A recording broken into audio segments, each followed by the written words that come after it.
Hello everyone. तो आज हम देखेंगे India rank 132 in HDI as score drops.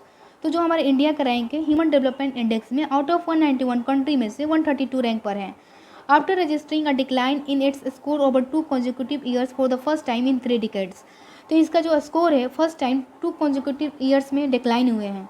The drop is in line with the global trend since the outbreak of the COVID-19 pandemic, during which 90% of the country have fallen backward in human development.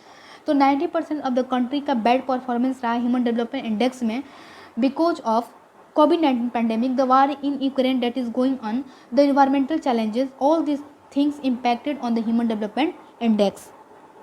The index is a part of human development report. जो index है वो human development report का एक part है जो release किया जाता है यूनाइटेड नेशन डेवलपमेंट प्रोग्राम के द्वारा। जो HDI वो मेजर करती है average achievement of the country 3 basic dimensions पर। पहला जो डायमेंशन है उसका है a long and healthy life, second जो एजुकेशन, एंड थर्ड है a decent standard of living. It is calculated using 4 indicator. इसको कैलकुलेट किया जाता है 4 इंडिकेटर के यूजिंग के द्वारा।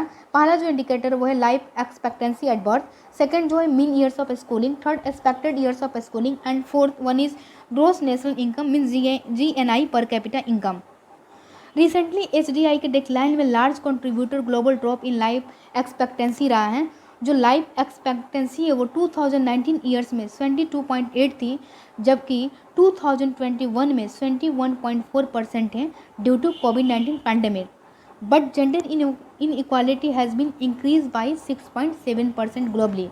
India has still a slightly improvement in its gender inequality index value in the latest report as compared to the 2020 index. तो India अभी भी स्लाइटली इम्प्रूव कर रहा है अपने जेंडर इनइक्वालिटी इंडेक्स में। लेटेस्ट रिपोर्ट के अनुसार जो इंडेक्स था 2020 में वो थी 0.49%, लेकिन अभी जो है जो इंडेक्स है वो है 0.493%। तो इस प्रकार HDI जो है वो मेजर करती है हमारे कंट्री के एवरेज अचीवमेंट को 3 बेसिक डायमेंशंस पर। Thank you.